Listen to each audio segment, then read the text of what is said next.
अस्सलामु अलैकुम। मैं फरा और मैं हमजा। खुशामदीद कहेंगे आपको सुबह सवेरे पाकिस्तान में। अच्छा फरा, मैं ना एक चीज़ पढ़ रहा था, उसमें एक बड़ा बेहतरीन सवाल मुझे मिला। जैसे आज हम बच्चों की बात तो लाजमी तौर पर करेंगे कि उनका दिन मनाया जा रहा है, तो वो सवाल ये था कि वालिदैन से पूछा गया, क्या आप अपने बच्चों की इज्जत करते हैं? और आगे से जवाब था, हम अपने बच्चों से बहुत ज़्यादा प्यार करते हैं। फिर सवाल था, क्या आप अपने बच्चों की इज्जत करते हैं? तो फिर जवाब था, बच्चों से तो मोहब्बत की जाती है, शफकत की जाती है, इज्जत तो बड़ों की जाती है। ये वो बेसिक पॉइंट है जहाँ पर शायद हम गलत हो जाते हैं। हम बच्चों की इज्जत नहीं करते। कैसे नहीं करते? उनके फैसलों में उनको शामिल ही नहीं करते।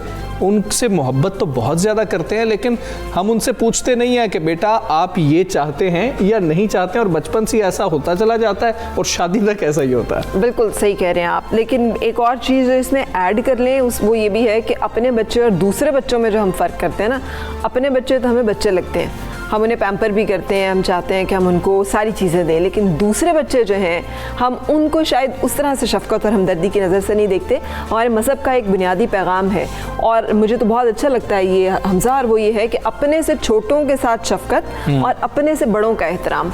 अब उसमें ये नहीं है कि मेरे तेरे, जो आपसे बड़ा है वो भले 1 घंटा बड़ा है, उसकी उस उम्र का एहतराम होगा इस हुक्म की वजह से कि जो आपसे बड़ा है वो काबिल एहतराम है, और जो आपसे छोटा है वो काबिल शफ़क़त है। सो हम लड़ नहीं सकते उन लोगों से जो आपसे छोटे, आप उनको भी बाउंड है कि आप उन्हें फॉरगो करें, छोड़ें, और जो उनसे आप रिस्पेक्ट के रिलेशनशिप में जो आपसे बड़े हैं उनका भी आपने एहतराम करना है। सो उनके साथ तो ज़िंदगी में अगर हम ये कुछ बेसिक प्रिंसिपल्स को फॉलो कर लें तो ये जो कन्फ्रंटेशन की लाइफ है हमारी, ये आसान हो जाएगी। और बच्चों की ग्रोथ पे इसका बहुत ज़्यादा असर होता है बचपन से ही। इस पर हम तफसील से बात भी करेंगे। अभी टॉप स्टोरीज की जानिब चलते हैं।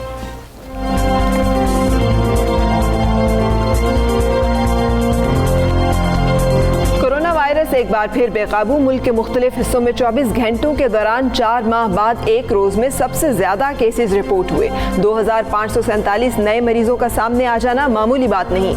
मजीद 18 अफराद कोरोना से इंतकाल कर गए। वज़ारत उज़्मा का मनसब संभालने के बाद वज़ीर-ए-आज़म इमरान खान का पहला दौरा अफगानिस्तान। इंफ्रास्ट्रक्चर तवानाई मंसूबों में तेजी लाने और नए रेल रोड मंसूबों पर इत्तेफाक हो गया।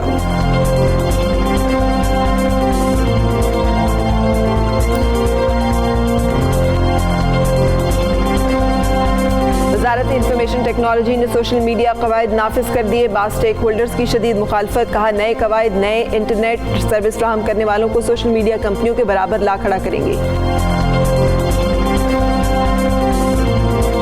एक ऐसा शायर जिसका गालिब और इकबाल जैसे अजीम शायरों में शुमार हुआ। आमिराना अदवार में मुख्तलिफ सऊबतों का सामना किया। इनकलाबी शायर और दानिश्वर फैज़ अहमद फैज़ के चाहने वाले उनकी 36वीं बरसी आज मना रहे हैं।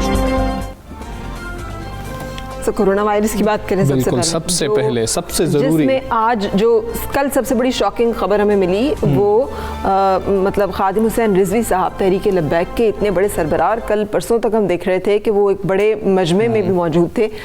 अचानक से अब हमसे जुदा हो गए।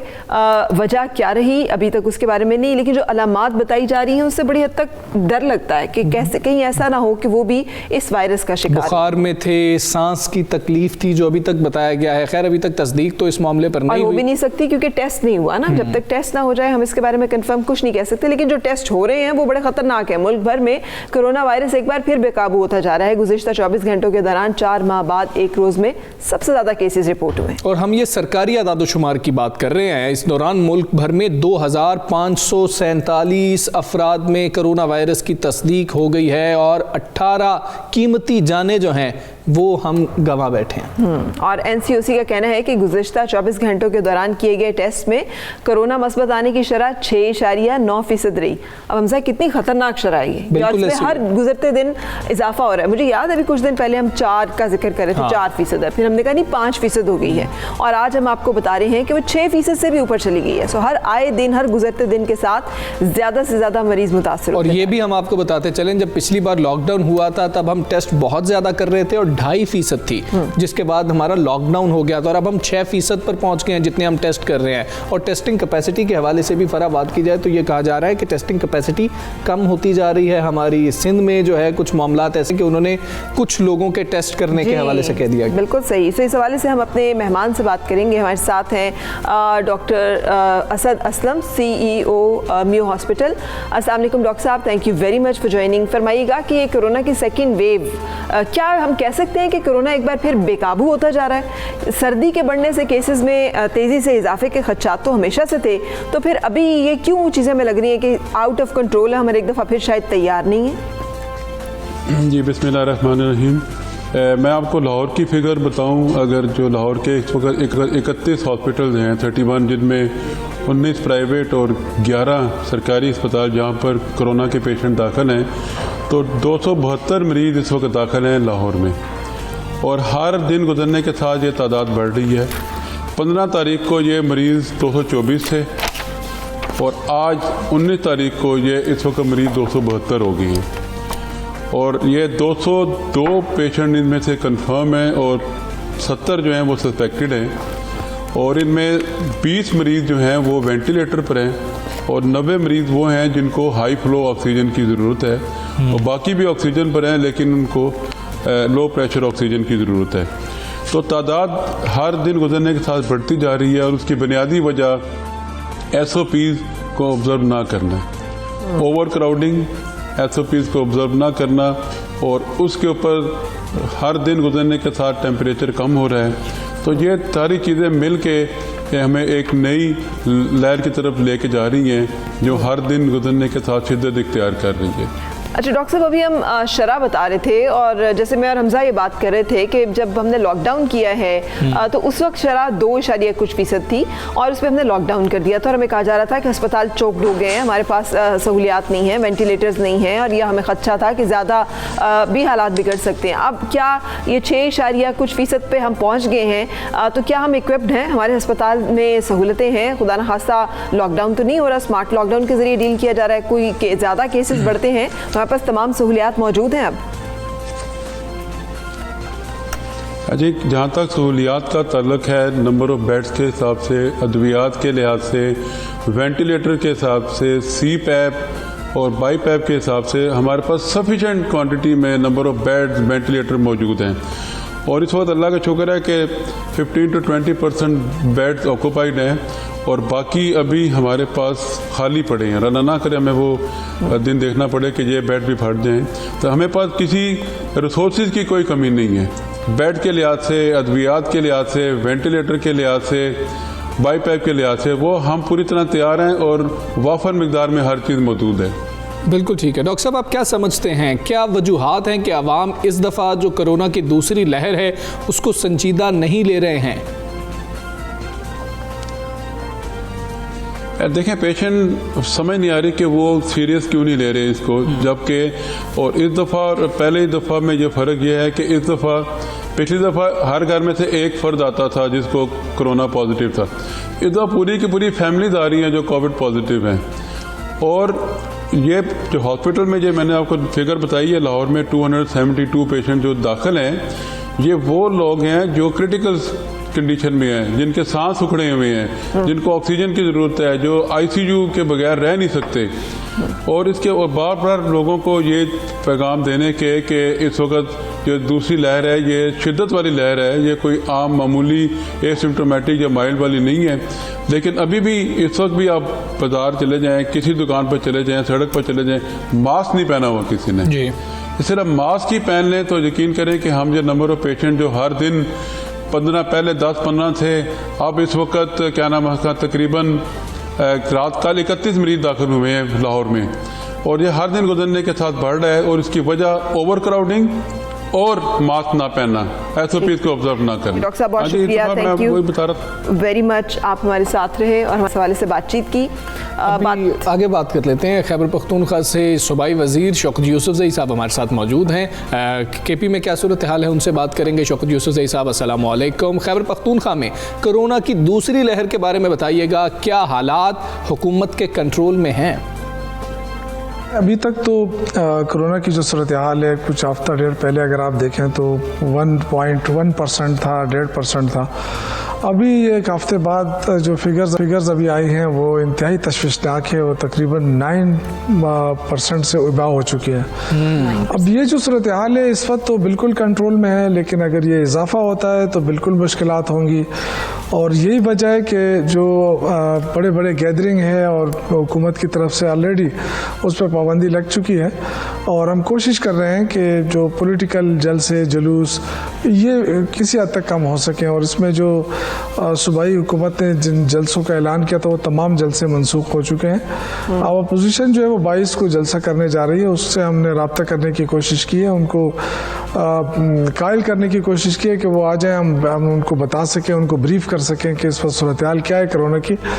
लेकिन उन्होंने बॉदर नहीं किया, उन्होंने कहा कि जी हमने हर सूरत में जलसा करना है। तो अब देखें जो पेंडेमिक लॉ है, जो कानून है, उसमें तो क्लियर कट है कि जी अगर कोई अनाउंसमेंट हो जाती है पेंडेमिक के हवाले से और वो जो है उसके बाद ना तो कोई जलसा कर सकता है ना गैदरिंग कर सकता है बड़े पैमाने पे, ये गैर कानूनी होगा। इसलिए अपोजिशन को किसी किस्म की एडमिनिस्ट्रेशन की तरफ से कोई इजाज़त भी नहीं मिल रही, लेकिन वो बज़िद हैं, वो कह रहे हैं हमें हर सूरत में करना है तो करे, देख ले। अगर केसेस बढ़ते हैं तो फिर तो ज़रूर हुकूमत उनके खिलाफ एक्शन लेगी। अच्छा, एक्शन लेगी ये आप कह रहे हैं, लेकिन लायामल भी बता दीजिएगा, क्योंकि उन्होंने तो ऐलान कर दिया है कि वो तो 22 नवंबर को करेंगे ये जलसा, तो आपका क्या फिर लायामल होगा? देखिए हमें आवाम की फ़िक्र है, मेन चीज़ यही है कि प्रायोरिटी आवाम की जान और माल की हिफाजत है, और तहरीक इंसाफ ने तमाम तैयारी मुकम्मल कर ली थी। और मैं समझता हूँ कि अगर ये जलसा हो जाता तो ये पाकिस्तान की तारीख़ का सबसे बड़ा जलसा होता।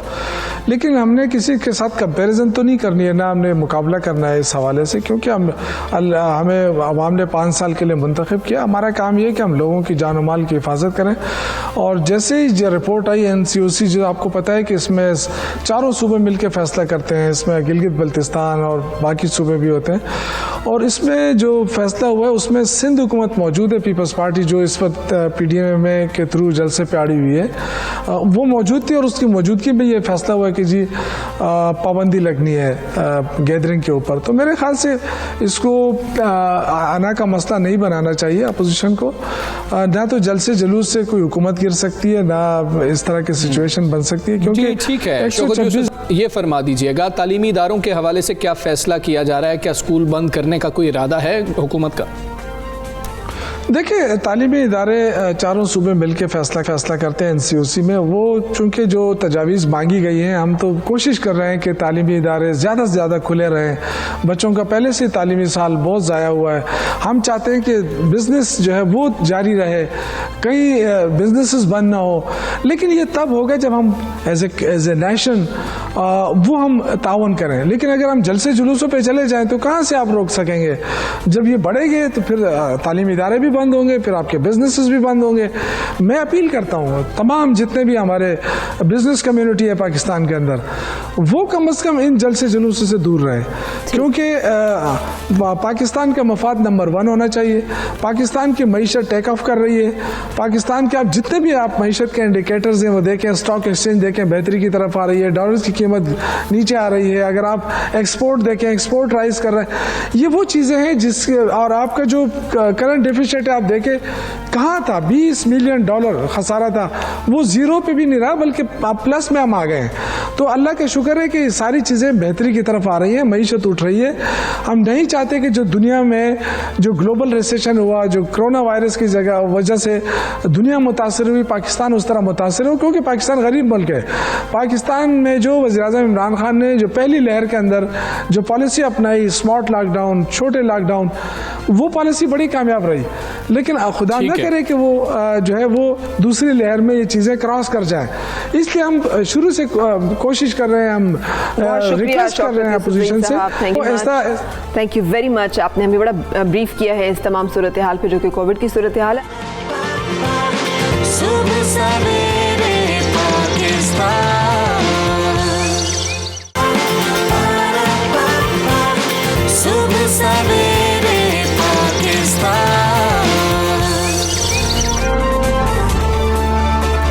सवेरे पाकिस्तान में खुशामदीद। और अब हमजा मेरा ख्याल बात करें हम वज़ीर-ए-आज़म पाकिस्तान इमरान खान के एक बहुत अहम और तारीखी दौरा है अफ़गानिस्तान की। वज़ीर-ए-आज़म का ओहदा संभालने के बाद ये पहला दौरा है, एक रोज़ा दौरा जो कि हमसाया मुल्क का उन्होंने किया है और अफ़गानिस्तान तशरीफ़ ले गए। और वज़ीर-ए-आज़म ने काबुल में अफ़गान सदर अशरफ गनी के साथ मुश्तरका प्रेस कॉन्फ्रेंस भी की और उन्होंने उसमें ये कहा है कि पाकिस्तान के अवाम और हुकूमत अफ़गानिस्तान में अमन चाहते हैं, जो एक बड़ा इम्पॉर्टेंट और वाइटल मैसेज है। दौरे का मकसद ये यकीन दिलाना है कि पाकिस्तान क़याम अमन के लिए हर मुमकिन कोशिश करेगा और पाकिस्तान ये कोशिश कर भी रहा है। अफगानिस्तान की तवक्कुआत से बढ़कर मदद करेंगे। वज़ीर आज़म ने यह भी वाज़े किया और इस मौके पर अफ़गान सदर अशरफ गनी ने यह कहा कि पाकिस्तान और अफगानिस्तान में ताउन इलाकाई तरक्की के लिए नागुज़ीर है और आज़ादी इज़हार राय के हवाले से भी मनफी और मुस्बत रवैयों में तफरीक होनी चाहिए। बिल्कुल सही, ये वो हाइब्रिड वॉरफेयर जिसे हम कहते हैं उस हवाले से वज़ीर आज़म ने बात की। इससे पहले वज़ीर आज़म इमरान खान काबुल पहुँचने पर एयरपोर्ट पर अफ़गान वज़ीर ख़ारजा हनीफ अतमार ने इस्तकबाल किया, जबकि सदारती महल में वज़ीर आज़म का रेड कारपेट वेलकम जो है उन्हें दिया गया। बिल्कुल, बहुत अहम ये दौरा कंसीडर किया जा रहा है। माहिर अफ़गान उमूर ताहिर खान साहब इस हवाले साथ मौजूद हैं, उनसे बात करेंगे। ताहिर खान साहब अस्सलामु अलैकुम। आम तासुर यह है कि पाक अफ़गान ताल्लुकात मिसाली नहीं रहे, क्या वज़ीर आज़म इमरान खान का ये पहला अफ़गानिस्तान का जो दौरा है दोनों ममालिक के दरमियान बदएतमादी की फ़ज़ा कम कर पाएगा?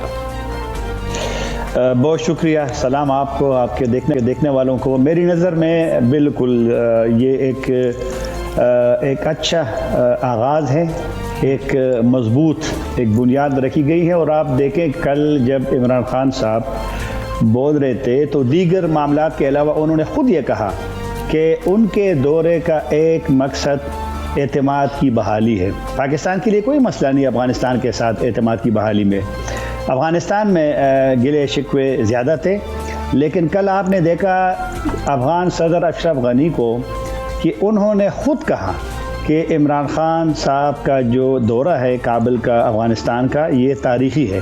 तारीख़ी लफ्ज़ अफ़गान सदर ने ख़ुद इस्तेमाल किया है और साथ उन्होंने ये भी कहा कि इमरान खान साहब अपने साथ अहम पैगामात लाए हैं। उन्होंने बताया तो नहीं, लेकिन अब ये मैं तो नहीं कह सकता कि इमरान खान साहब के कल के दौरे का ताल्लुक जो कतर से ताज़ा खबरें आ रही हैं कि बैनुल अफ़गानी मुज़ाकिरात में तकरीबन जो 2 माह और 1 हफ्ते से वहाँ पर एक मुश्किल था और पेशरफ नहीं हो रही थी जी। कल खबर आई है कि जो उसूलों पे इत्तेफाक नहीं हो रहा था कि मुज़ाकिरात कैसे हों, तो वो मसला हल हो गया है और उसका बाज़ाब्ता ऐलान किसी वक्त भी हो सकता है। क्योंकि जब ये मुश्किल था, मुज़ाकरात में पेशरफ नहीं थी, तो ज़ल्मे खलीलज़ाद और पाकिस्तान ने यहाँ इत्तेफाक किया था कि वो अपना किरदार अदा करेंगे। और फिर कुछ पाकिस्तानी गए भी थे कतर, और मतलब है कि ये उसी तनाजुर में लोग ले रहे हैं अफ़गानिस्तान के अंदर।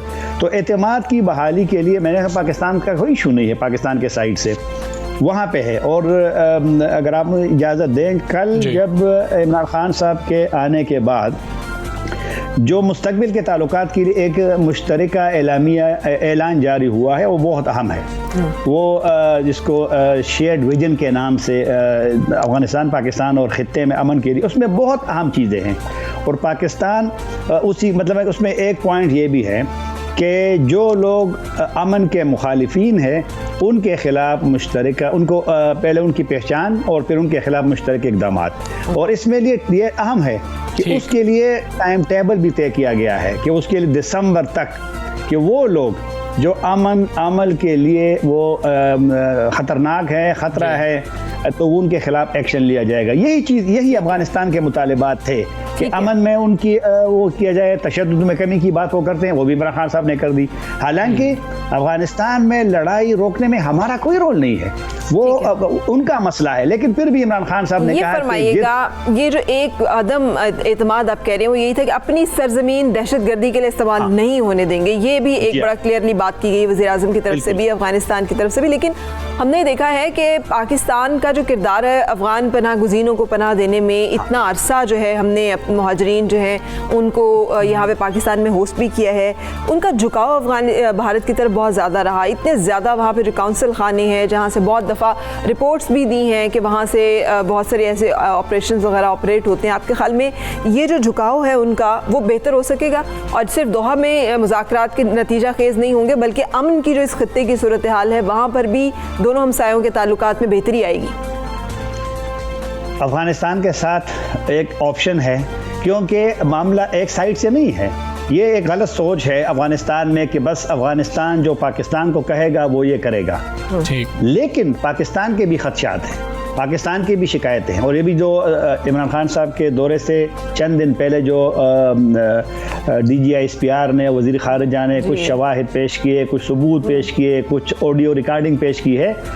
अगर अफ़गानिस्तान पाकिस्तान से चाहता है कि वो कभी कभी वो वहाँ पर से तो बातें आती हैं कि इनके मुखालिफिन यहाँ से ऑपरेट होते हैं, हालांकि पाकिस्तान ने सरहद पे बाड़ भी लगाई है वहाँ पे, और ये जिम्मेदारी तो उनकी अगर सरहद के पार किसी ने जाना होता है तो उसी मुल्क की जिम्मेदारी है। तो जब तक पाकिस्तान की तशवीश को, पाकिस्तान के इन शवाहिद को, पाकिस्तान के इन इतलात को अगर सीरियस अफ़गानिस्तान में नहीं लिया जाता और पाकिस्तान ख़तरा महसूस करेगा, तो फिर तो वो जो एतमाद की बहाली का वो चाहते हैं, तो फिर तो वो उनको नुकसान होगा एक दूसरे। और ये जो मैंने जिसके एलामिया का जिक्र किया है उसी में इसका जिक्र भी है कि दोनों एक दूसरे के सरजमीन को एक दूसरे के खिलाफ इस्तेमाल नहीं करेंगे, उनको इजाज़त नहीं दे। तो अब देखना पड़ेगा कि अमली इक़दामात अफ़गानिस्तान क्या उठाता है पाकिस्तान के खदशात के लिए। अगर आपके पास टाइम हो, ये मुहाजिरीन वाला जो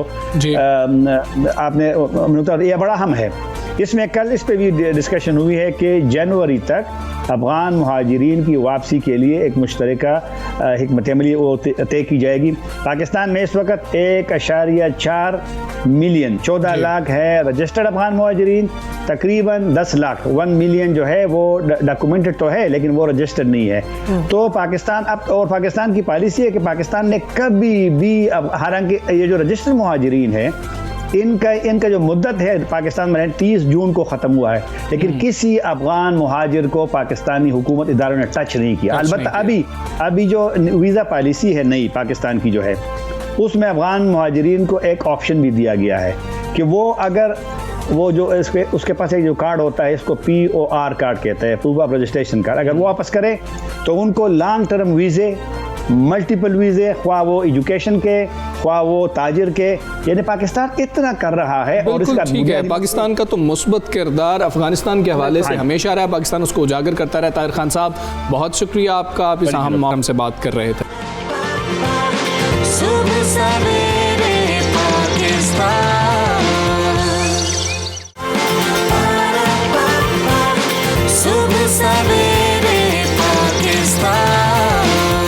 आखिरकार हम भी अपने प्रोग्राम से कराची वालों के लिए कोई अच्छी खबर जो है ना उनको दे रहे हैं, और ये खबर जो है वो इस वक्त टॉक ऑफ द टाउन है कि सर्कुलर रेलवे 20 साल बाद ट्रैक पर आ गई। और वजीर बराए रेलवे शेख रशीद अहमद ने इस मौके पर यकतरफा किराया भी 50 के बजाय 30 रुपए करने और KCR में मुफ्त सफर का आज के लिए ऐलान भी किया। और वजीर रेलवे का कहना था कि कम आमदनी वाले अफराद 750 रुपए माहाना पर पास बनवा सकते हैं, और ये सर्कुलर रेलवे पे ये पास है बहुत इस्तेमाल किया करते थे और ये बड़ा कॉस्ट इफेक्टिव है। उन्होंने कहा कि 2 हफ्ते बाद 14 किलोमीटर का मजीद इफ्तिताह करेंगे।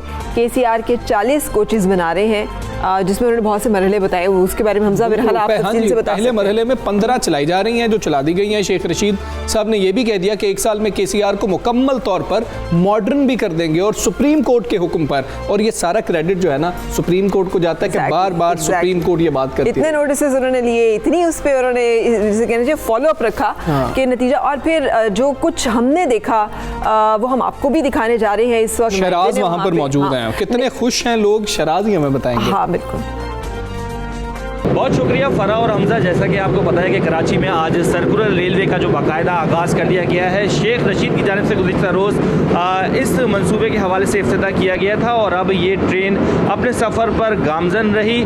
सिटी स्टेशन से इसके सफ़र का आगाज़ हुआ, 13 स्टॉप्स बनाए गए हैं, जबकि 40 किलोमीटर का रास्ता जो है इसे तय करना था और 1.5 घंटा का जो वक्त है वो लगा। इस वक्त हम इस ट्रेन में मौजूद हैं, सिटी स्टेशन से सवार हुए थे और अब हम इसके आखिरी स्टॉप पर पहुँच चुके हैं, जहाँ पर बहुत ज़्यादा कंफर्टेबल सफ़र जो है वो हमने यहाँ महसूस किया। ट्रेन के हवाले से बात की जाए तो बहुत अच्छी ट्रेन हमें नज़र आई, साफ़ सुथरी सीटें बहुत अच्छी थी। पैसेंजर्स यहाँ खड़े हुए हैं, उनसे बात करते हैं कि उन्हें कैसा लगा। सर ये बताइएगा कैसा लगा आज का सफ़र और कैसा महसूस हुआ ये ट्रेन जो आगाज़ हुआ इसका? जी अल्हम्दुलिल्लाह, ये बहुत एक अच्छी जो ना कोशिश है, और अब ये कि अल्हम्दुलिल्लाह आसान से सुकून से जो ना वो उसमें अपना आराम से बंदा आ सकता है, जा सकता है जो ना। उसमें तो में इतना रश होता है जो ना, वो आजकल वैसे ही जो ना वो पब्लिक ट्रांसपोर्ट बहुत कम है। ये बहुत एक अच्छी कोशिश है, मतलब इसी तरह तो होनी चाहिए जो ना। बहुत शुक्रिया। जैसा कि पैसेंजर्स की भी राय आपने सुनी, बड़ा एंजॉय किया सब ने, बहुत अच्छा निज़ाम नज़र आ रहा है और सबकी यही उम्मीद है कि सब यही कह रहे हैं कि हुकूमत जो है फौरी तौर पर जो है इस सर्विस को बहाल रखे। बड़ी सपोर्ट मिल रही है लोगों को इस हवाले से। तमाम तर जदीद निज़ाम यहाँ कुछ मौजूद हमें नज़र आ रहा है। स्टॉप्स के बारे में भी इंफॉर्मेशन दी जा रही है, कहाँ से चलनी है, कहाँ से रुकनी है, इस हवाले से भी काफ़ी ज़्यादा गाइडलाइन दी गई। पैसेंजर्स की बड़ी तादाद हमने देखा कि वक्तन फ़वक्तन वो मुख्तलिफ स्टॉप्स पर चढ़ते रहे, उतरते रहे और अपने सफ़र की तरफ गामजन रहे। अब इस वक्त हम इसके आखिरी स्टॉप पर पहुंच चुके हैं, क्योंकि पिपरी पर इसका स्टॉप होता है, लेकिन वहां पर मालगाड़ी लगने की वजह से धाबेजी स्टेशन पर जो है गाड़ी रोकी गई है। पैसेंजर्स को वहां उतार दिया गया था। इस वक्त भी आप देख सकते हैं कि बड़ी तादाद में जो लोग हैं जो ट्रेन में सवार थे वो अब उतरना शुरू हो चुके हैं। ट्रेन मुकम्मल तौर पर खाली हो चुकी है और लोगों ने काफ़ी ज़्यादा इस सफ़र को एंजॉय किया। बड़े अरसे बाद ऐसा सफ़र करने को मिला जहाँ कराची जैसे शहर में पब्लिक ट्रांसपोर्ट ना होने के बराबर है। खस्ता हाल बसें, ख़राब सीटें, उसके बरक्स ये एक बेहतरीन सर्विस हमें ज़रूर नज़र आई। सभी लोगों का मानना ये है कि हुकूमत को इस हवाले से मज़ीद बेहतर पॉलिसीज़ बनानी चाहिए और इस तरह की सर्विसेज को बहाल रखने के हवाले से इकदाम करने चाहिए। बिल्कुल ठीक है शराज, बहुत शुक्रिया। खूबसूरत अंदर से उसका इंटीरियर था, टेम्परेचर कंट्रोल भी था, टेम्परेचर भी दिखाई दे रहा था कि कितना है। So it's a good effort. Let's hope कि कराची के शहरियों के ट्रांसपोर्ट के मसाइल बेहतर हल हो जाएंगे।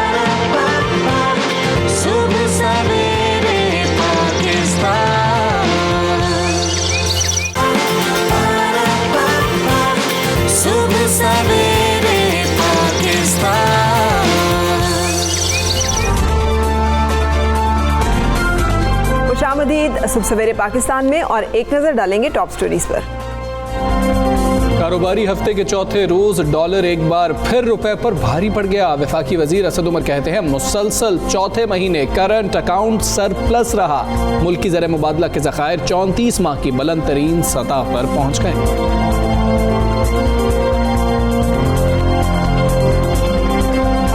तैयारा हादसे की तहकीकात 4 साल बाद मुकम्मल। हादसे का शिकार तैयारे का एक इंजन बंद, दूसरे का ब्लेड टूटा हुआ था। हादसे में जुनैद जमशेद, उनकी अहलिया समेत 47 अफराद जिंदगी की बाजी हार गए थे।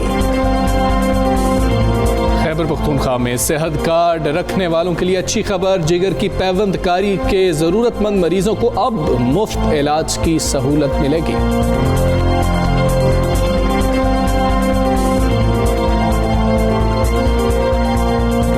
से बच्चे कौम का कीमती सरमाया, मुस्तकबिल के इन मेमारों का ख्याल रखना हम सबकी जिम्मेदारी।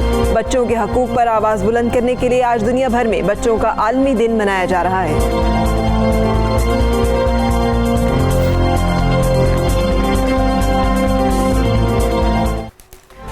तो जी जनाब फरा, ये अब इसको क्या कहेंगे? कल हम, हाँ वही ना, कल परसों हम खुशी मना रहे थे, वाह वाह पाकिस्तानी रुपीज़ जो है वो तीसरी बड़ी करेंसी है ब्लूमबर्ग के मुताबिक, जो कि बहुत अच्छा परफॉर्म कर रही है। और आज जो खबर आई है नॉट सो गुड, कि यूँ तो मुल्क के मुआशी महाज से बहुत सी अच्छी खबरें हमें सुनने को मिल रही हैं, लेकिन कारोबारी हफ्ते के चौथे रोज़ डॉलर एक दफ़ा फिर रुपए पर भारी पड़ गया। और ये तकरीबन 2 हफ्ते तक जो था पाकिस्तानी रुपया मुतवाज़न रहने के बाद डॉलर के मुकाबले में ठहर नहीं सका है और डॉलर ने काफ़ी चोट लगाई है। इंटरबैंक में पाकिस्तान करेंसी के मुकाबले में डॉलर 79 पैसे महंगा हो गया। और फॉरेक्स डीलर्स एसोसिएशन ये कह रहे हैं कि इंटरबैंक में पाकिस्तानी करेंसी के मुकाबले में डॉलर 160 रुपए 62 पैसे पर बंद हुआ। मगर अच्छी खबर यह है कि मुसलसल चौथे महीने करंट अकाउंट सरप्लस रहा। मुझे बोलने में बहुत ना मुश्किलात होती है जब करंट अकाउंट सरप्लस आता है, क्योंकि हमने खसारा ही बोला हमेशा। अच्छा ठीक है, लेकिन अब ये सरप्लस जो है ये बहुत बाकी हमारे ज़र मुबादला के ज़खायर में इसकी वजह से बहुत तेज़ी से इजाफा हो रहा है। वफाकी वज़ीर बराए मनसूबाबंदी असद उमर का कहना है कि अक्टूबर के महीने में करंट अकाउंट सरप्लस जो है ये 38 करोड़ 20 लाख डॉलर रहा। ये इतनी अमाउंट जो है ये सरप्लस है। दूसरी जानब मुल्की ज़खायर 20 अरब डॉलर से तजावज़ कर गए। उसके बाद 34 माह की बुलंद तरीन सतह पे पहुँच गए हैं। बिल्कुल ऐसे ही। और स्टेट बैंक का ये कहना है कि मुल्की ज़र मुबादला ज़खायर एक हफ्ते के दौरान 17 करोड़ डॉलर इजाफे से 20 अरब 85 करोड़ डॉलर तक पहुँच गया। अच्छी खबरें आ रही हैं मईशत के हवाले से, लेकिन ये डॉलर जो है ये क्यों बार बार रुपए के साथ ऐसा खेल खेलता है, इसी पर बात कर लेंगे माहिर इक्तिसादियात और आज़म इमरान खान की मुआशी मुशावरती काउंसिल के रुकन हैं डॉक्टर आबिद सुलेरी साहब। डॉक्टर साहब अस्सलाम वालेकुम। डॉक्टर साहब, कहा जा रहा था कि पाकिस्तानी रुपया अब मुस्तहकम रहेगा, मगर गुज़श्ता 2 कारोबारी दिनों के दौरान डॉलर ने फिर ऊंची उड़ान ले ली है। इसकी वजूहात क्या हैं? जी देखिए, इसकी पहली चीज़ तो हमें थोड़ी सी रखना होगी कि अब चूँकि मार्केट डिमांड सप्लाई के मुताबिक हमारी करेंसी की कीमत डिटर्मन होती है, तो ज़रूरी नहीं कि जब भी रुपए की कीमत कम हो वो बहुत खुशी की बात हो, और जब रुपए की कीमत बढ़े उस पर हम थोड़ा सा अफसरदा हो जाएं। दूसरी तरफ जिस तरीके से डॉलर की कीमत में कमी आ रही थी, अगर आप एक्सपोर्टर से पूछते, फैसलाबाद के जो टेक्सटाइल इंडस्ट्री के लोग हैं या सियालकोट में इस वक्त जो लेदर और सर्जिकल इक्विपमेंट्स के जो लोग हैं, तो वो बड़े परेशान थे, क्योंकि जब उन्होंने अपने सौदे तय किए थे तो वो तकरीबन 165-170 रुपए के करीब उस वक्त डॉलर जो है वो होवर कर रहा था। अब जब 154-55 पे आया था, तो उनमें से अक्सर जो थे उनके लिए शायद इस पे एक्सपोर्ट करना जो है वो फिजिबल नहीं रहता। तो अभी जो आपने देखा कि डॉलर की कीमत में जब कमी आई, उसमें कुछ तो जो प्राइवेट इन्वेस्टर्स थे उन्होंने फौरी तौर पर डॉलर बाई किया। जब उसकी कीमत 154-55 के करीब पहुंची, तो बहुत से लोग जिनके पास के पैसे थे और वो डॉलर खरीद सकते थे ओपन मार्केट से, उन्होंने ख़रीदा। इंपोर्टर्स जो हैं, इंपोर्टर्स भी जब जो ही रुपये की कीमत मुस्तहकम होती है तो उनकी कोशिश होती है कि डॉलर्स दे के अपने अकाउंट में जमा करवाएं ताकि इंपोर्ट के लिए उनको आसानी हो। और तीसरा ये कि अगर इंटरवेंशन करना पड़े तो सेंट्रल बैंक जो है, अगर कीमत बहुत कम हो रही हो तो वो ख़रीदता है, अगर बहुत ज़्यादा हो रही हो तो अपने जो रिजर्व्स हैं उनको बेचता है। अगर आप देखें, जो आपने अपनी ही ऐसी तमहीद में बताया कि इस वक्त हमारे पास तकरीबन $20 बिलियन के करीब रिजर्व जो हैं वो मौजूद हैं। स्टेट के रिजर्व $13 बिलियन के लगभग हो गए हैं, 12.9 बिलियन टू बी प्रिसाइज। तो उसकी वजह यही है कि स्टेट बैंक ने कुछ डॉलर्स जो है वो ओपन मार्केट। आबिद सुलैरी साहब, एक बात बता दीजिएगा यहाँ पर कि आम आदमी सुनता है कि करंट अकाउंट सरप्लस है, मईशत पर क्या असरात होंगे, बेहतरी की जानिब चल रही है, लेकिन आम आदमी कहता है कि चीज़ें तो महंगी हैं, महंगाई तो कम नहीं हो रही है। आप क्या मईशत पर असरात देखते हैं? जो वफाकी वज़ीर असद उमर ने भी कहा कि करंट अकाउंट सरप्लस है, चौथे महीने जारी रहा। देखिए, करंट अकाउंट सरप्लस होने की एक तो बुनियादी वजह जो है वो कोविड है। कोविड की वजह से हमारा जो ट्रेड इन सर्विसेज है वो बहुत कम है। जो पहले ट्रैवल इंडस्ट्री थी, एविएशन, क्रेडिट कार्ड्स, लोग बाहर जाके होटल्स के लिए पेमेंट, हज, जुमरा, ज़ायरीन, ये सारे जो थे, क्योंकि करंट अकाउंट होता क्या है कि आपके कितने डॉलर बाहर जा रहे हैं और कितने डॉलर पाकिस्तान के अंदर हैं। बिल्कुल। तो लेकिन ये जो सरप्लस का कुशन मिला है, इसकी वजह से पाकिस्तान जो है, अगर खुदा जैसे अभी आपको वीट इंपोर्ट करना पड़ रही है या शुगर इंपोर्ट करना पड़ रही है, या अगर आपको वैक्सीन इंपोर्ट करना पड़ती है, तो आपके पास कुछ कुशन मौजूद हो ताकि जब डॉलर्स में पेमेंट हो तो एकदम से करंट अकाउंट पे बोझ ना आए। तो इस वक्त जो सरप्लस है वो शायद मेरी या आपकी ज़िंदगी पे बहुत डायरेक्ट असर उसका नहीं पड़ रहा होगा, लेकिन ये हुकूमत के पास एक स्ट्रेटेजिक इंस्ट्रूमेंट के तौर पे ये कुशन मौजूद रहता है कि कल को जब उनको कोई नेशनल इंटरेस्ट में कोई चीज़ इंपोर्ट करना होगी तो उस वक्त हमें करेंसी पे बहुत ज़्यादा बोझ आता हुआ नज़र नहीं आएगा। या हम ये नहीं कहेंगे कि जी हमारे सारे वो जो मैक्रो इकोनॉमिक इंडिकेटर्स थे वो आउट हो गए और IMF की ग्रिप में हम दोबारा आ गए। तो ये सरप्लस होना जो है ये इस वक्त जाहिर है कि कुशन प्रोवाइड कर रहे हैं जीज टेस्टिंग टाइम्स। ठीक है, डॉक्टर सुलैरी ये भी फरमाइएगा कि ज़र मुबादला के ज़खायर जो हैं ये 34 माह की बुलंद तरीन सतह पे पहुँच गए हैं। वजह इसकी कर्ज़ की मौखर अदायगियाँ भी हैं या और भी फैक्टर्स शामिल हैं? और जो आपने ट्रेंड्स बताए हैं, keeping those in view, Pakistani रुपये की कीमत कितनी स्टेबल रहेगी डॉलर के मुकाबले में आइंदा आने वाले दिनों में? क्या कुछ प्रिडिक्ट किया जा सकता है? जी, पाकिस्तानी रुपये की कीमत जो है इस वक्त मुस्तहकम है, क्योंकि इस वक्त आपके पास रिकॉर्ड रेमिटेंसेस आ रही हैं। उसकी वजह ये नहीं कि हमारे जो बैरून मुल्क बहन भाई हैं उन्होंने बहुत ज़्यादा कमाना शुरू कर दिया। उसकी एक वजह ये भी है कि पहले जो इनफॉर्मल चैनल से पैसे आते थे, अब चूँकि फाटफ की कंप्लायंस रिक्वायरमेंट है तो सारे पैसे अब बैंकिंग चैनल से ज़्यादातर आ रहे हैं, और उसकी वजह से भी स्टेट बैंक के रिजर्व जो हैं उनमें आपको इजाफा नज़र आ रहा है। उसी तरीके से जैसा कि मैंने बताया कि वो जो हमारे पास डॉलर की डिमांड होती थी सर्विसेज के लिए, एयरलाइन इंडस्ट्री को अगर आप देखें, अगर हम वैसे टूरिज्म को देखें जो एक हमारा सेगमेंट सोसाइटी का उनको अफोर्ड कर सकता था, वो नहीं है। तीसरा जो है वो क्योंकि इस वक्त पाकिस्तान की अगर आप बात करते हैं तो हमारे पास एक्सपोर्ट्स के जो इस वक्त ऑर्डर हैं, भले वो PPEs की शक्ल में हो, मास्क की शक्ल में हो, या बांग्लादेश से जो टेक्सटाइल इंडस्ट्री का ऑर्डर डाइवर्ट हो के फैसलाबाद में आए हैं, तो वो एक बड़ा कंट्रीब्यूशन होगा एक्सपोर्ट का इन दिस टेस्टिंग टाइम्स। और सबसे बड़ी बात यह है कि चूँकि इस वक्त कोविड की वजह से पूरी दुनिया में एक रिसेशन का सा सीन है, तो वो जो तेल की कीमतें हैं वो पिछले 5-6 महीने से काफ़ी ज़्यादा एतदाल में है, और पाकिस्तान का एक जो मेजर चंक हमारे फॉरेन एक्सचेंज रिजर्व का निकलता है वो तेल की कीमतों की वजह से है। जो रुपए की आपने कीमत की बात की, इस वक्त 2 फैक्टर्स होंगे जो कि रुपए की कीमत पे थोड़ा सा प्रेशर डाल सकेंगे। एक तो वो जो शुनीद है कि शायद एक दोस्त मुझे जो है वो अपने $2 बिलियन शायद हमसे वापस ले, जो कि हमारे रिजर्व्स में बूस्ट करने के लिए रखवाए हुए थे। अगर वो वापस देना पड़ते हैं और उसका फौरी तौर पे किसी तीसरे दोस्त मुल्क से अरेंज नहीं होता है तो आपको थोड़ा सा एक डिप जो है वो नज़र आएगा। लेकिन मेरा नहीं ख्याल कि इस पर करेंसी जो है उसमें कोई बहुत बिल्कुल ठीक है। आबिद सुलेहरी साहब, बहुत शुक्रिया आपका। आप सुबह सवेरे पाकिस्तान से बात कर रहे थे और जो मुआशी अशारियाँ उनके हवाले से हमें आगाह कर रहे थे। अच्छा, वो अशारी अपनी जगह रहे, लेकिन वही बात कि अवाम से जुड़े हुए जो मसाइल हैं कुछ उनकी बात कर ली जाए तो कोयटा समेत बलूचिस्तान के मुख्तलिफ इलाकों में सर्दी की शिद्दत के इजाफे के साथ ही अंडों की कीमतों में इजाफा भी हो गया। गए वो दिन कि जब किसी को आपने अपनी नफरत का इजहार करना होता था तो अंडे मारे जाते थे। अब तो मेरा ख्याल है सिर्फ मोहब्बत के भी अंडे देना मुश्किल हो गया। अब ये गिफ्ट किए जा सकते हैं ना अंडे। और दूसरा फर्क, सबसे जो सस्ते अंडे होते हैं वो जो टीचर देता है ना वही वाला होता है। ये तो देखें, अब जो फी दर्जन अंडों की कीमत है 200 रुपए तक जा पहुंची है, जिसके बायस गरीब और मुतवस्सित तबके के लिए तो अब इनकी खरीद भी बहुत मुश्किल है। और आज हम बच्चों के हवाले से भी बात कर रहे हैं। शुरू में भी आपने बात की तो बच्चों की जो, और वज़ीर-ए-आज़म मुसलसल बात करते हैं, न्यूट्रिशन डेफिशिएंसीज़ की हम बात करते हैं, ख़वातीन के अंदर बात करते हैं। तो ये जो सीज़न है जिसमें कि हमें अंडे खाने होते हैं उसमें अंडे महंगे हो जाते हैं, और गर्मियों में जब कोई अंडों को मुँह नहीं लगा रहा होता तो वो सस्ते हो जाते हैं। ये हमारा एक ऐसा अलमिया है जो हमेशा से रहा है और अभी भी हम इसका सामना करें। हमारे नुमाइंदे किफ़ायत अली हमें क्या बता रहे हैं कोयटा से, सुनते हैं।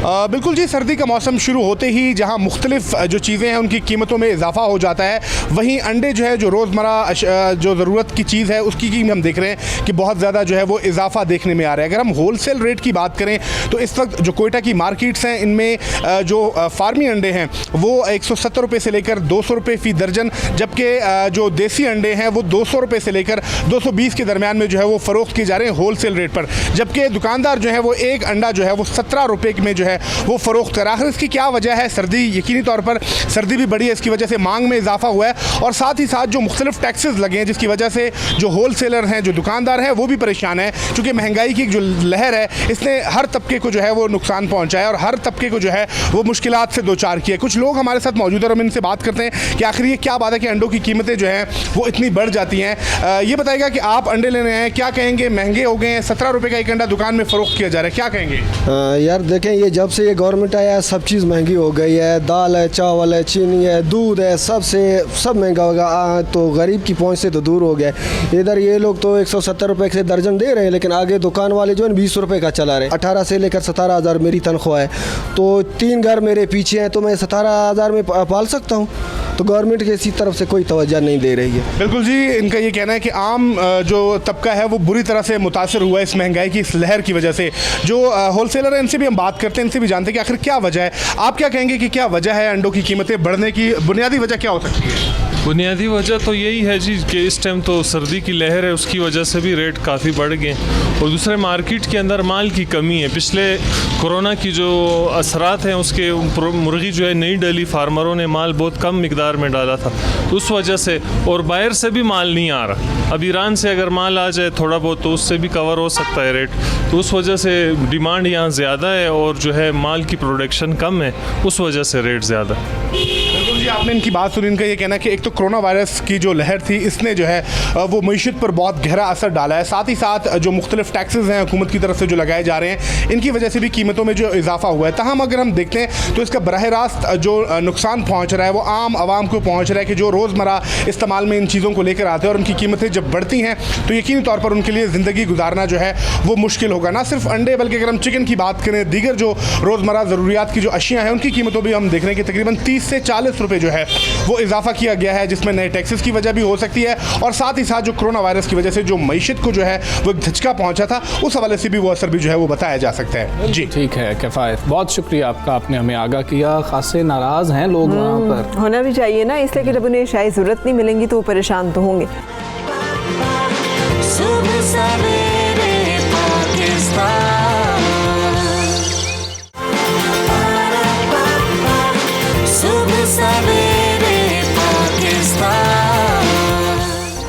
एक और अफसोसनाक वाक़या जो पेश आया था, जो इतना दिलखराश था कि हम सब आज तक उसकी शिद्दत और उसकी इंटेंसिटी जो है वो महसूस करते हैं, वो हवेलिया में होने वाला वो अफसोसनाक तैयारा हादसा था जिसकी तहकीकात की 4 साल बाद मुकम्मल की गई हैं। बिल्कुल फरा, कुछ काफ़ी चीज़ें हम लोगों से शेयर करते हैं ना एज एन एंकर, हम ब्रेक कर रहे होते हैं, कोई खबरें आ जाती हैं।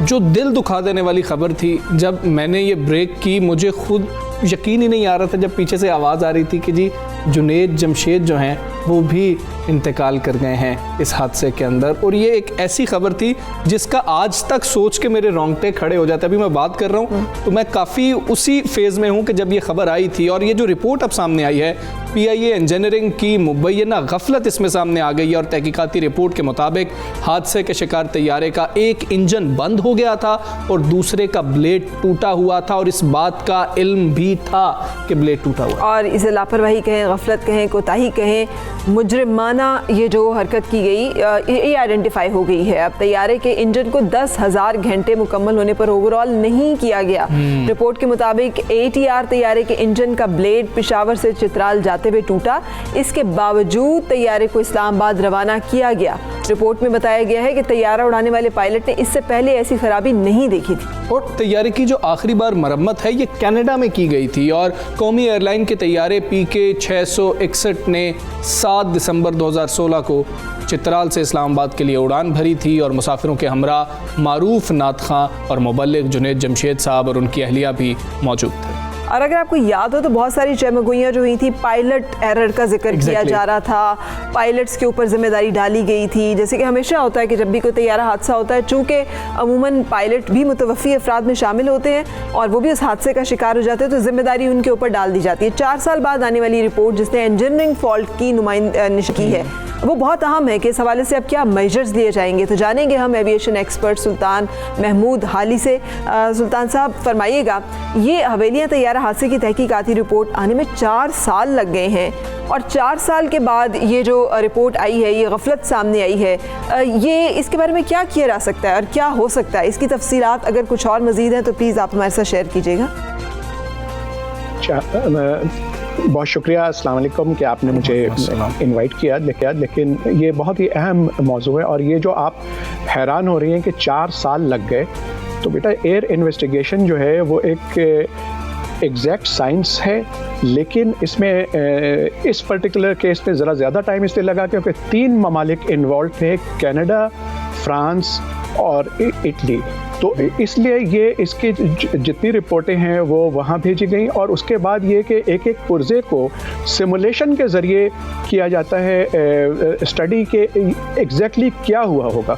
तो इसलिए 4 साल लग गए, और पाकिस्तान में ये रिपोर्ट जो है अभी अक्टूबर के आखिर में रिसीव हुई। तो मैं हैरान नहीं हूँ कि इतना टाइम लग गया, क्योंकि इतना टाइम लग जाता है दुनिया भर में जो इंसिडेंट्स होते हैं। दूसरी बात ये है कि ये बहुत ही यूनिक इंसिडेंट था, और अगर आपने एयर इन्वेस्टिगेशन बोर्ड की जो तफसीली रिपोर्ट है अगर आपने पढ़ी है, और जिसमें से कुछ आप अभी कोट भी कर रहे थे, लगता है कि आपने एटलीस्ट उसका जायज़ा लिया है, तो उसमें आपने ये देखा होगा कि आम तौर पे जैसा आपने बिल्कुल सही कहा कि पायलट के ऊपर गलती डाली जाती है, पायलट एरर की बात होती है, और इस पर्टिकुलर इंसिडेंट में भी पायलट एरर की बात हो रही थी। लेकिन अब वाज़ेह हो गया है इतनी डिटेल्ड इन्वेस्टिगेशन के बाद कि ये इंजीनियरिंग फॉल्ट थी, और दूसरे ये कि उन्होंने ये करार दिया है जो इसके मैन्युफैक्चरर्स हैं ATR के इंजन के भी और जो ATR के भी, कि ये बड़ा यूनिक था। तो इसलिए जो पायलट्स हैं उनसे अगर ये नहीं संभाला गया, क्योंकि इस किस्म का के इंसिडेंट की ना उन्होंने कभी सिमुलेटर के ऊपर प्रैक्टिस की थी, ना इसके ऊपर किसी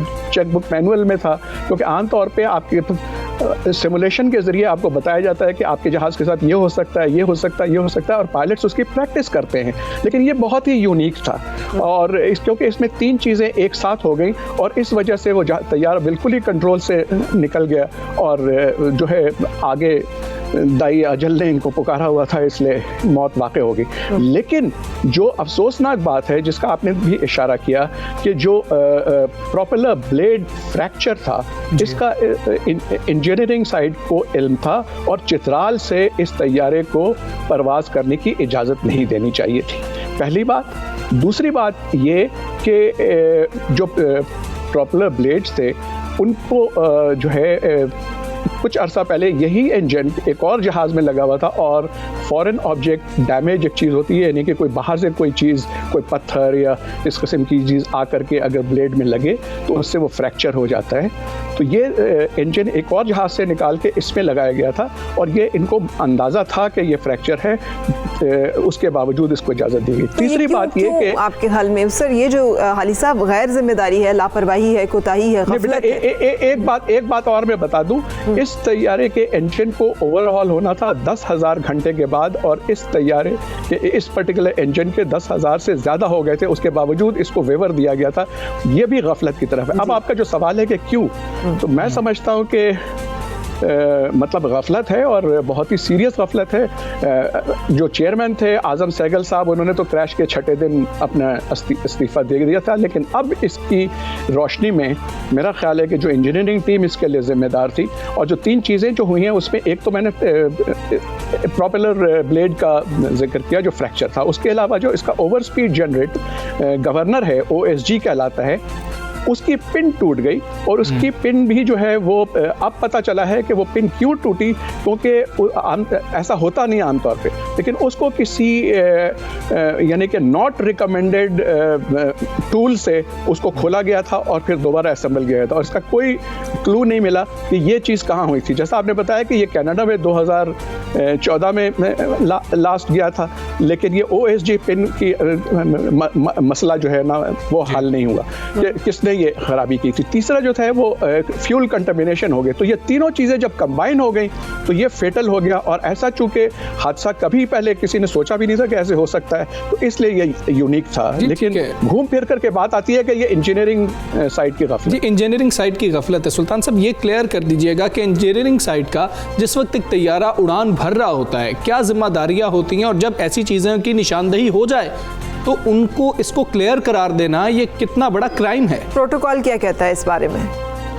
देखिए, प्रोटोकॉल तो बड़ा क्लियर है और ये पर्टिकुलर तैयारा जो है उस दिन इसकी 6 फ्लाइटें थी और इत्तेफाक से ये इसकी 6ठी फ्लाइट थी उसी दिन, यानी कि बेनज़ीर इंटरनेशनल एयरपोर्ट से ये उड़ा है पेशावर, चित्राल पेशावर और फिर चित्राल से इस्लामाबाद वापस आना था। तो प्रोटोकॉल ये कहता है कि हर टेक ऑफ से पहले जो है ना इसकी जो है पायलट खुद इंस्पेक्ट करते हैं, लेकिन ये जो पर्टिकुलर डैमेज था यानी फ्रैक्चर था वो पायलट को बाहर से नज़र नहीं आता विजुअल इंस्पेक्शन पे। ये इंजीनियरिंग की ही जिम्मेदारी है। तो इंजीनियरिंग इसको क्लियर करती है और अगर कोई ख़राबी हो तो हर जहाज़ का एक फॉर्म 781 होता है, उसमें लिखा जाता है कि ये ख़राबी है और इसके ऊपर अगर वो कोई मामूली सी ख़राबी है तो वेवर दिया जा सकता है, लेकिन मेरे नज़दीक तो ये सीरियस ख़राबी थी और इसके ऊपर चांस नहीं लेना चाहिए था। चित्राल में होता ये है कि अगर चित्राल में चूँकि जहाज़ खड़ा था और अगर वो डिक्लेयर कर देते कि ये टेक ऑफ के काबिल नहीं है तो फिर वो सारे लोग वहाँ स्ट्रैंडेड हो जाते और यहाँ से एक और तैयारा जाता इंजन लेकर के, दूसरा जो इंजन चेंज होता। तो उससे बचने के लिए इन्होंने शॉर्टकट लिया, लेकिन इनको नहीं अंदाज़ा था कि और 2 चीज़ें भी हो जाएंगी, यानी कि OSG जो है वो भी उसकी पिन टूट जाएगी और उसके बाद फ्यूल कंटामिनेशन का इनको पता ही था, फ्यूल कंटामिनेशन भी फौरन नहीं हुआ होगा। मुजाहिरा किया गया। सुल्तान महमूद हाली साहब बहुत शुक्रिया, आप सुबह सवेरे पाकिस्तान से बात कर रहे हैं। जो अहम इशू था 4 साल बाद जिसकी रिपोर्ट है उस पर आपने तफसील से रोशनी डाली है। हमजा, ये इतना बड़ा इशू पता है इसलिए बन गया था कि फौरन से सारे ATR तैयारे ग्राउंड कर दिए गए थे और उस कंपनी के अपने लिए बहुत बड़ा मसला बन गया था कि हमारी जो एक प्रेस्टीज है या हमारी जो क्रेडिबिलिटी है वो डैमेज हुई है और उन्होंने टेकअप किया इस सारे मामले को और अपने ऊपर कि हमारा कसूर नहीं है, मैन्युफैक्चरिंग फॉल्ट नहीं है, फ्लॉ नहीं है, बल्कि ये इसमें इंजीनियरिंग और तकनीकी खामी नहीं थी कोई, ये मेंटेनेंस के प्रॉब्लम और इश्यूज हैं जो कि हाईलाइट हुए। अब इसके बारे में क्या किया जाता है ये PIA पर आवाम का एतमाद बहाल करने के लिए एक अहम सतून होगा कि क्या मेजर्स दिए जाते हैं, कैसे इंश्योर किया जाता है कि इस तरह की गफलत ना हो।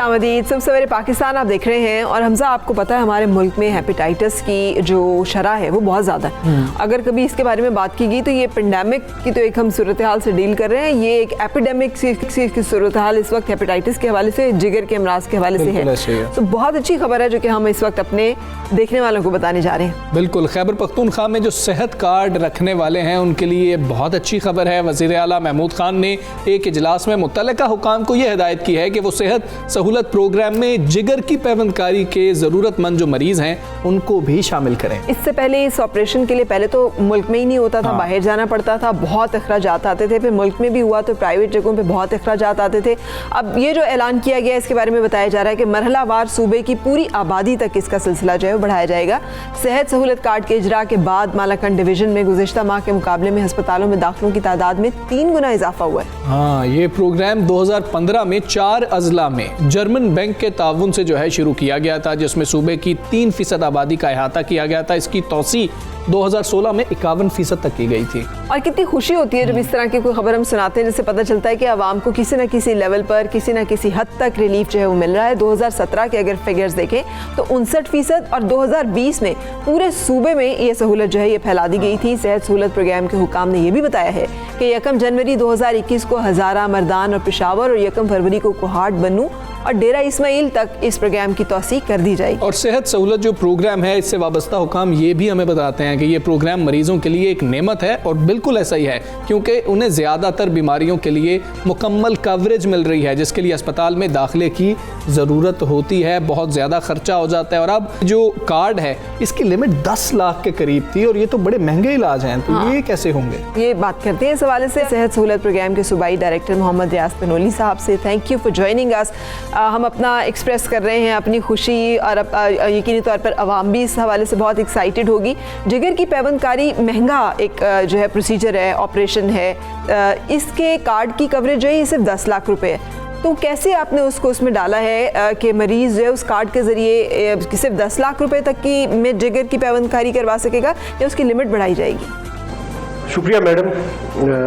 सेहत सहूलत प्रोग्राम में इसमें कोई शक नहीं है कि हमारा जो पैकेज लिमिट है वो 1 मिलियन रुपीज़ है जी, 10 लाख रुपए। लेकिन वो इंश्योरेंस कंपनी के साथ जो हमारा मुआहिदा है उसके हिसाब से है।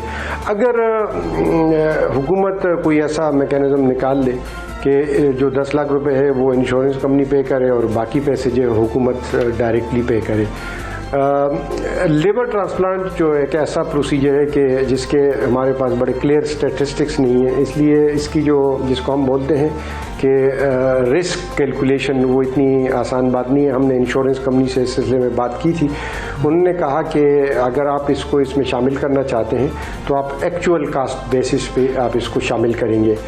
एक्चुअल कास्ट बेसिस का मतलब ये कि मरीज़ जिनका इलाज होगा अस्पतालों में, जिनका लिवर ट्रांसप्लांट होगा, तो उनके जो भी खर्चा होगा वो हम पे करेंगे। हमने इस सिलसिले में एक रिजर्व फंड पहले ही कुछ बीमारियों के लिए, जैसे किडनी ट्रांसप्लांट है, गुर्दे की पैवंदकारी हमारे प्रोग्राम में पहले से शामिल है, वो भी 10 लाख रुपए में नहीं हो सकती, उसमें भी कभी कभी 14-15 लाख रुपए खर्च आता है। लेकिन हमने एक रिजर्व फंड रखा है जिसमें से हम एडिशनल कास्ट पे करते हैं। यहाँ भी हम ऐसा ही कोई मैकेनिज्म निकाल रहे हैं।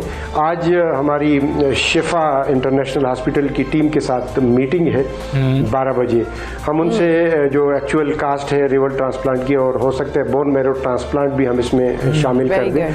तो आज हमारी मीटिंग है और हमने समरी पहले से तैयार की है, तो हम इसको फाइनलाइज कर देंगे। गुड हॉस्पिटल जो इक्विप्ड है इस तरह की सर्जरीज के लिए हमजा, डॉक्टर मुल्क में बहुत कम है और ये बड़ी अच्छी बात है कि सबको इसमें शामिल किया जा रहा है मुशावरत के अमल में। डॉक्टर साहब, अभी तक तो पाकिस्तान जिगर की पैवंदकारी में मुकम्मल उबूर हासिल नहीं कर सका है। अगर किसी मरीज़ का केस सीरियस हो, बैरून मुल्क जाना पड़े, तो क्या ये प्रोग्राम उसकी भी इजाज़त देगा? हुकूमत कुछ उसमें भी फंडिंग करेगी?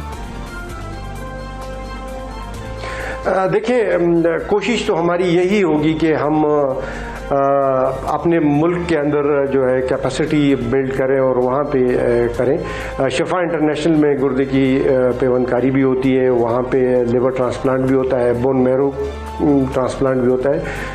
आगा खान इंटरनेशनल हॉस्पिटल है वहाँ भी होता है। सो कोशिश तो हमारी ये होगी कि पहले मरहले में हम इन्हीं लोगों के साथ नेगोशिएट करें और यहीं से करवाएं। हम समरी तो चीफ मिनिस्टर को भेजेंगे, जैसे उनका डिसीजन आएगा उस हिसाब से फिर हम फैसला करेंगे। लेकिन मुझे उम्मीद है कि पाकिस्तान में अच्छी खासी कैपेसिटी है डॉक्टर्स की, लिवर ट्रांसप्लांट हो सकता है पाकिस्तान में। बिल्कुल सही। तनौली साहब, आपको याद होगा एक PKLI था, आज भी है, वो बनाई इसीलिए था गुर्दे और जिगर की पैवंदकारी के लिए। अभी भी वो इफेक्टिव है, काम कर रहा है। सूबाई वज़ीर सेहत पंजाब जो है वो इस हवाले से कहती रहती है। तो वहाँ पर तो बनाई इसलिए था कि गुर्दे और जिगर की पैवंदकारी की जाए। पूरी दुनिया से सर्जन्स और डॉक्टर्स आ रहे थे, फिर उसे बंद कर दिया गया, कहा गया इसमें बड़ी वो। तो आप प्राइवेट लोगों से जो कंसल्ट कर रहे हैं, तो आपकी अपनी हुकूमत है पंजाब में भी, और PKLI अगर वहाँ पे हो सकता है इस तरह की प्रोसीजर्स, तो वहाँ से भी मदद ली जा सकती है। तो इसमें प्राइवेट तरफ देखने की ज़रूरत क्यों पड़ी? हुकूमत के अपने मंसूबों से क्यों नहीं हम गाइडलाइंस ले सकते? देखिए, एक हमारा जो पब्लिक सेक्टर है वो लिमिटेड उनकी कैपेसिटी रहती है। आपको मालूम है हमारा पब्लिक सेक्टर जो है वो अंडर रिसोर्स भी रहता है, और जिसकी वजह से लोगों को लंबा अरसा इंतज़ार भी करना पड़ता है। और इस वजह से हमने कोशिश ये कि हम प्राइवेट सेक्टर को इसमें शामिल करें। तो प्राइवेट सेक्टर अगर शामिल होता है तो एक अच्छी एनवायरनमेंट होगी कम्पिटिटिव पब्लिक और प्राइवेट सेक्टर के बीच में, और दूसरा ये कि जो पब्लिक सेक्टर के ऊपर बर्डन है वो भी कम होगा। और वैसे भी महकमे जो होते हैं सेहत के, उनका काम होता है लोगों को अच्छा इलाज फराहम करना। ये ज़रूरी नहीं है कि वो जो है पब्लिक सेक्टर ही जो है वहाँ से उनको इलाज दिया जाए। तो इंश्योरेंस में वैसे भी ये एक तरह की इंश्योरेंस होती है, तो उसमें वैसे भी हम पब्लिक सेक्टर कम यूटिलाइज होते हैं, ज़्यादातर प्राइवेट सेक्टर यूटिलाइज। ठीक है, बहुत शुक्रिया, थैंक यू सो मच। आपने हमें अपडेट किया पी में होने वाली एक बड़ी डेवलपमेंट जो कि सेहत सहूलत कार्ड के हवाले से है।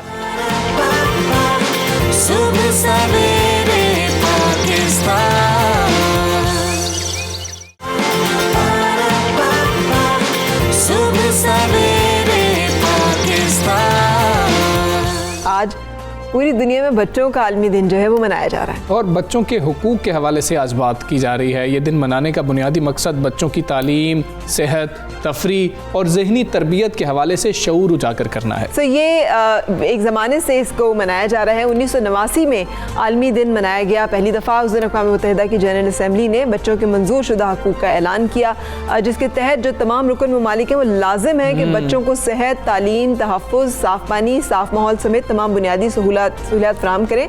पाकिस्तान सिग्नेटरी है ऐसे ही है, और पाकिस्तान बाउंड है। पाकिस्तान में 2.5 करोड़ से ज़ायद बच्चे स्कूलों से बाहर हैं।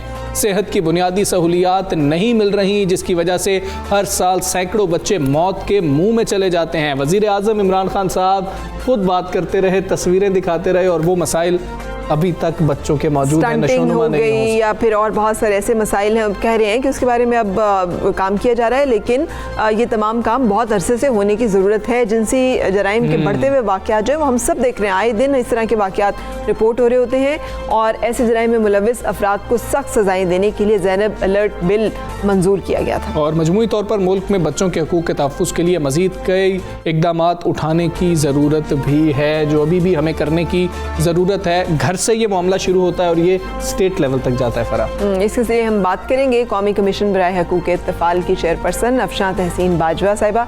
बहुत शुक्रिया अफशां हमें वक्त देने के लिए। पहले तो ये बताइए कि पाकिस्तान में CRC पे अमल दरामद के हवाले से मुख्तलिफ हुकूमतों ने कितनी संजीदगी का मुजाहरा किया है। जो चिल्ड्रन राइट्स कन्वेंशन है उसके ऊपर क्या इक़दाम किए गए हैं, कितने हम उसमें कामयाब हैं, कहाँ तक हम कहेंगे कि हम नाकाम हैं? जी थैंक यू वेरी मच जी। सबसे पहले तो मैं तमाम पाकिस्तान को और डेफिनेटली तमाम दुनिया को ये बच्चों का जो आलमी दिन है उसके हवाले से मुबारकबाद दूंगी, और इसको हमें एक बिल्कुल ईद की तरह मनाना चाहिए। और ये बहुत ख़ास दिन है, और मेरे लिए तो बहुत ही ख़ास है क्योंकि child right is very close to my heart. मेरे ख्याल से आज का तमाम दिन हमें बच्चों के नाम करने की ज़रूरत है। तमाम ड्यूटी बेयरर्स और सबसे ऊपर तो पॉलिसी मेकर्स और लेजिस्लेटर्स होने चाहिए। और मैं समझती हूँ कि बच्चों के लिए मेरे ख्याल से as an emergency, as a priority काम करने की ज़रूरत है। अगर आप बच्चों की परसेंटेज देखें कि हमारे जो ऑलमोस्ट 46% से ज़्यादा नौजवान और बच्चे हैं इस मुल्क में, तो उनके प्रोपोर्शनेट हमें डेवलपमेंट के लिए भी उसी तरह से प्लानिंग करने की ज़रूरत है। तो तमाम गवर्नमेंट्स अपने तौर पे डेफिनेटली प्लानिंग भी करती रही हैं, इस्लाहात भी होती रही हैं, लेकिन मुझे लगता है a lot needs to be done. और हम जब भी बात करते हैं, हम एक लेजिस्लेशन की बात करते हैं, ज़ाहिर है legislation is the prime pre requisite for any reforms, लेकिन पाकिस्तान में बच्चों के लिए अब काफ़ी लेजिस्लेशन हो चुकी है। डेफिनेटली कुछ एरियाज़ हैं जिसमें मज़ीद होने की ज़रूरत है। अब हमें लेजिस्लेशन के नीचे इम्प्लीमेंटेशन की बात करनी है और बिल्कुल बहुत ही वाज़िया तौर पे बात करनी है कि आखिर ऐसी क्या वजह है, कहाँ पे इम्प्लीमेंटेशन की कमी है, कौन से अदारे हैं जो सर्विसेज दे रहे हैं, उन अदारों का मैंडेट क्या है, उनका स्कोप क्या है, उनकी कैपेसिटी क्या है, उनके पास बजट रिसोर्सेज क्या है, उनकी टेक्निकल कैपेसिटी क्या है, उनका लीगल मैंडेट क्या है, आउटरीच क्या है, क्या उनकी प्रेजेंस है ग्रास रूट्स तक, उस तमाम वल्नरेबल कम्युनिटीज़ तक जिनको के मसाइल हैं, चाहे वो प्रोटेक्शन का मसला है, अब्यूज़ का मसला है, तालीम का मसला है, हेल्थ का मसला है, या कोई भी और आपके मसला सामने है। है ज़ैनब अलर्ट बिल आने के बावजूद हम देखते हैं बच्चों के साथ जिनसी दरिंदगी जो है उसके मसाइल में और जिनसी तशद्दुद का इजाफा हो रहा है। What needs to be done? क्या मज़ीद हो जिससे हम रोक सकें, कम से कम बच्चों का राइट टू लिव, पहला राइट टू इंश्योर हो सके? डेफिनेटली जी, देखें ओवरऑल जो हम बच्चों के हकूक़ की बात करते हैं तो उसमें सबसे पहला राइट टू सर्वाइवल है, उसके बाद राइट टू डेवलपमेंट है, उसके बाद राइट टू पार्टिसिपेशन है, और ये तमाम हकूक़ को, ये तीन बड़े बड़े प्रिंसिपल उसमें शामिल कर लेते हैं तमाम हकूक़। ज़ैनब अलर्ट बिल अभी बिल है, अभी उसकी इम्प्लीमेंटेशन शुरू नहीं हुई है, तो हमें ये भी देखना है कि वो बिल जो है उसके अंदर क्या ऑपरेशनल मैकेनिज़म्स हैं, क्या चीज़ें हैं जो वर्केबल हैं, क्या चीज़ें हैं जिसमें हमें दोबारा से उसको बहुत डिटेल में देखना है। तो ज़ैनब अलर्ट बिल अभी असम्बली की हद तक आया है, अभी उसको आगे चलना है जब उसने इम्प्लीमेंटेशन होना है, और उस पर हमें बहुत ज़्यादा बात करने की ज़रूरत है, क्योंकि जितना ज़्यादा हम उस पर फोकस करेंगे उतना वो एक्सपेडाइट होगा उसकी इम्प्लीमेंटेशन का प्रोसेस। मैं समझती हूँ कि तमाम हमारे इस वक्त जो स्टेक होल्डर्स हैं, ख़ासकर सोशल मीडिया, इसको बहुत अहमियत दे, क्योंकि जितना ज़्यादा हम इस पर बात करेंगे, वॉइस रेजिंग करेंगे, उतना ही हम अकाउंटेबल ठहराएंगे ड्यूटी बेरर्स को। बिल्कुल ठीक। अफशा, तरबियत के हवाले से बताइएगा, बच्चों की घर से तरबियत होती है, घर में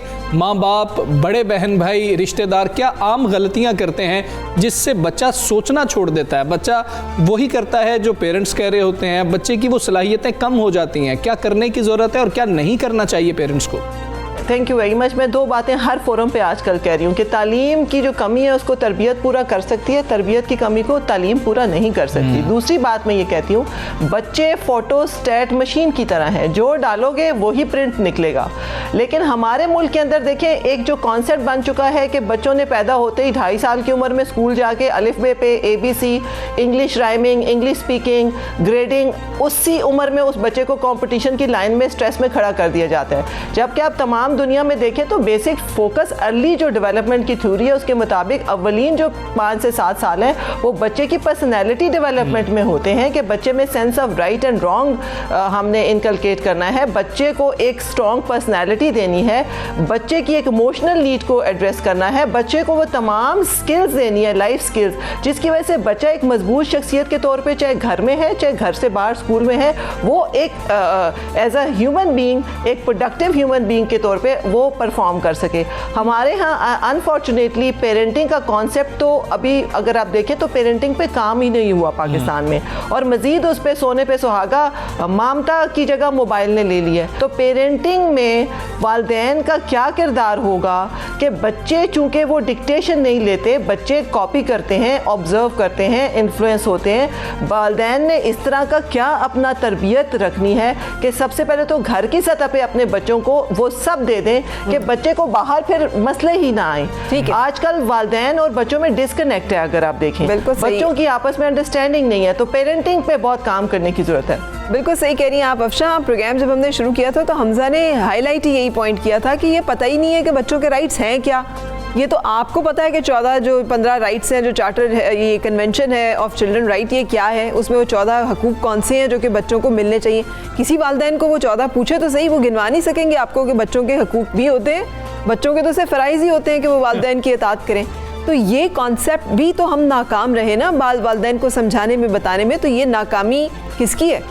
जी मैं आपको थोड़ा बताऊं, पाकिस्तान दुनिया के उन पहले ममालिक में था और पहला इस्लामी मुल्क था कि जैसे ही बच्चों के हकूक़ का आलमी मुआहदा आया तो पाकिस्तान ने उसको 89 में किया, फिर 90 में रेटिफाई किया। वो जो CRC जिसको convention on the rights of child कहते हैं, उसमें 45 हकूक़ हैं बच्चों के, और उन तमाम हकूक़ का जब पाकिस्तान ने रेटिफाई कर दिया, इसका मतलब है हम पे बाइंडिंग हो गया कि हमने उसको अपने मुल्क में उसका इतलाक करना है। लेकिन आप देखें कि हमारे यहाँ अगर हमारे एजुकेशन सिस्टम भी देखें तो एजुकेशन में कोई एक स्कूल मुझे बता दें जहाँ पे शुरू में बच्चों को प्रॉपरली एक ह्यूमन राइट्स के तौर पे उनको कहीं पे एजुकेशन दी जाती हो। क्योंकि बच्चों को अगर पार्टिसिपेशन का एक कंपोनेंट देख लें, बच्चों को वो पार्टिसिपेशन का कंपोनेंट भी कहीं पे उसकी है ही नहीं, कॉन्सेप्ट ही नहीं है, अंडरस्टैंडिंग ही नहीं है। तो जब तक आप बच्चों को राइट्स अपने भी और फिर ऑब्लिगेशंस, राइट लेना भी है और राइट देना भी है, जब ये वाला एज अ लाइफ स्किल नहीं सिखाया जाएगा, ज़िंदगी की महारत के तौर पे नहीं सिखाया जाएगा, तो फिर तो आप वायलेंस है, तशद्दुद है, करप्शन है, मारपीट है, टॉलरेंस नहीं है माशरे में, जो सब कुछ है, फिर वो मैनिफेस्टेशन के तौर पे बड़े होके, तो फिर वो बड़े होके क्यों हम ये सब बुराइयों पे बात करते हैं जब हम इन्वेस्टमेंट उनके बचपन में नहीं करते, जब उनकी नशोनुमा का टाइम है, जब ये तमाम बीज बोने का टाइम है, ये समझाने का टाइम है, तो फिर बड़े होके हम क्यों इन चीज़ों पे बात करते हैं? जी माशरा ख़राब हो गया। जी बहुत शुक्रिया। आफ्शा तहसीन बाजवा, चेयरपर्सन कौमी कमीशन बराए हकूक़ इत्तफ़ाक़, बातचीत कर रही थी आज बच्चों के हकूक़ के आलमी दिन के मौके पे। 45 हकूक़ है बच्चों, 45 हकूक़ हैं, अगर वो पूरे नहीं कर सकते, पढ़े ही नहीं कभी पता ही नहीं लगा कि मैंने भी गिने हैं बहुत, तो मैंने कहा 14-15 तो अंदाजा करें कि हमें पढ़ने पड़ेंगे, और ये हम आपके साथ शेयर भी करेंगे कि कौन से हकूक़ हैं, हम पढ़ के आपके साथ शेयर करेंगे। अच्छा, वो कहते हैं ना, कौन कहता है कि मौत आई तो मर जाऊंगा, मैं तो दरिया हूँ समंदर में उतर जाऊंगा, जिंदगी शम्मा की मानी जलाता हूँ नदीम, बुझ तो जाऊंगा मगर सुबह तो कर जाऊंगा। तो ये भी एक तरक्की पजीर जिसे कहना चाहिए सोच के हामिल शख्सियत जिनका हम जिक्र कर रहे हैं, अहमद नदीम कासमी, जिन्हें बाबाए सहाफ़त भी कहा गया। बिल्कुल ऐसा ही है, और आज अगर ये जिंदा होते तो 104वां यौम पैदाइश मना रहे होते। अहमद नदीम कासमी 20 नवंबर 1916 को पंजाब के इलाके शाब में पैदा हुए। वो शायर, अफसाना निगार, कॉलम निगार और सहाफ़ी थे। उन्होंने 50 से ज़ायद किताबें तहरीर की। उनकी शायरी के 12 मजमूए मंज़र-ए-आम पर आए, और 1939 में उनकी मुख्तसर कहानियों का एक पहला मजमुआ था चौपाल, जो शाया हुआ, और पाकिस्तान टेलीविज़न के लिए उन्होंने कासमी कहानी, घर से घर तक समेत मुतअद्दिद मारूफ जो हैं वो ड्रामे भी लिखे हैं। हमने देखा है हमसा कि हमने फैज़ अहमद फैज़ का जिक्र किया, आज अहमद नदीम कासमी का जिक्र हो रहा है। कितनी वेल राउंडेड पर्सनालिटीज़ थी। सहाफ़त और अदब में कोई हद फासिल नहीं था कि आप जी शायर हैं तो आप सहाफ़त नहीं कर सकते, आप सहाफ़ी हैं तो आप शेर नहीं पढ़ सकते। सब कुछ किया उन्होंने, सब कुछ बहुत अच्छी तरह से किया। उन्हें उर्दू अदब के लिए खिदमात पर 1938 में तमग़ा हुस्न कारकर्दगी और 68 गालिबन मेरा ख्याल है, 68 होगा, हाँ। और 1980 में उनको सितारा इम्तियाज़ से नवाजा गया था, और कासमी साहब 10 जुलाई 2006 को इस दुनिया से रुखसत हो गए, लेकिन अपनी तख्लीक़ात की सूरत में वो आज भी ज़िंदा हैं, और आज हम उनका जिक्र कर रहे हैं। एक शेर उनका था कि मुसाफिर हर तरफ हैं मगर हर शख्स तन्हा जा रहा है। मतलब कितनी ज़िंदगी से जुड़ी हुई वो शायरी थी, और फिर खुदा करे कि मेरी अर्ज़ पाक पर उतरे। इसी से हम जो है इख्तिताम करेंगे, हम दोनों को इजाज़त दी। अल्लाह हाफ़िज़। Have a good day.